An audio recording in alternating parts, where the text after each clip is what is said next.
start.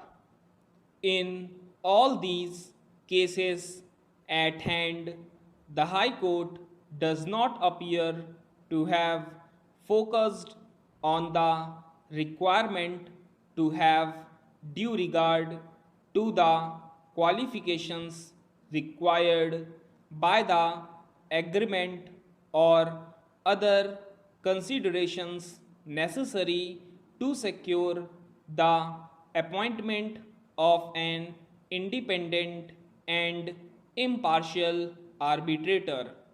It needs to reiteration that appointment of the arbitrator or arbitrators named in the arbitration agreement is not a must, but while making appointment, the twin requirements of subsection 8 of section 11 have to be kept in view, considered, and taken into account. If it is not done, the appointment becomes vulnerable. In the circumstances, we set aside the appointment made in each case, remit the matters to the High Court to make fresh appointments, keeping in view the parameters indicated above.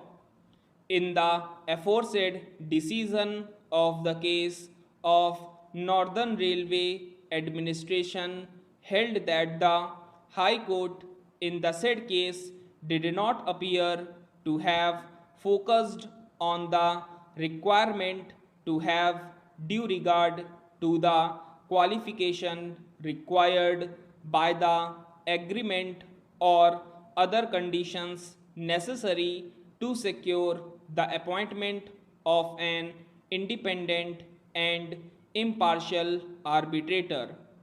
In the aforesaid decision, this court also concluded that since the requirement of subsection 8 of section 11 was not at all dealt with by the High Court in its order, the appointment of an arbitrator without dealing with subsection 8 of section 11 of the Act became vulnerable, and accordingly such appointment must be set aside.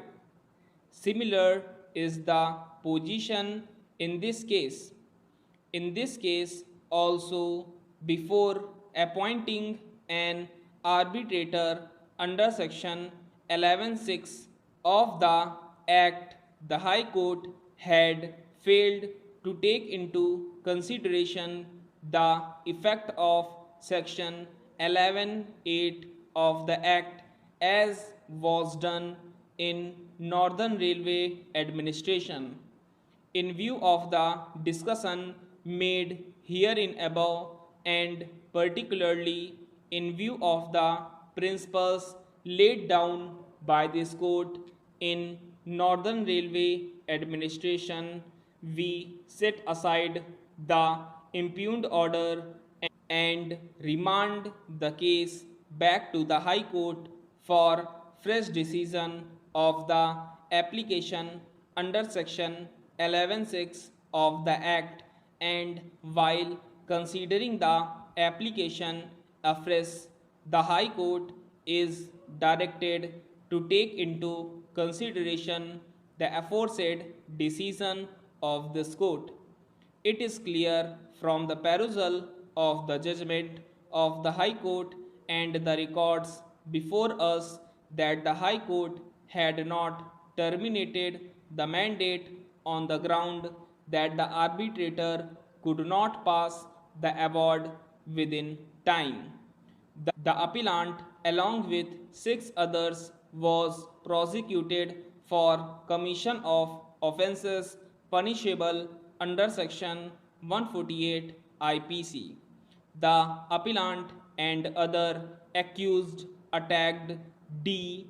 Two of the accused gave lathi blows on his back, and as he fell down, the appellant gave a knife blow on left side of his chest.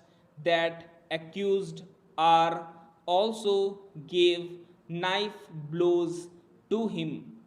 PW2 further stated that when he and his uncle tried to save D, accused R gave a knife blow on his left hand thumb, and two other accused gave him 5 lathi blows. Stop.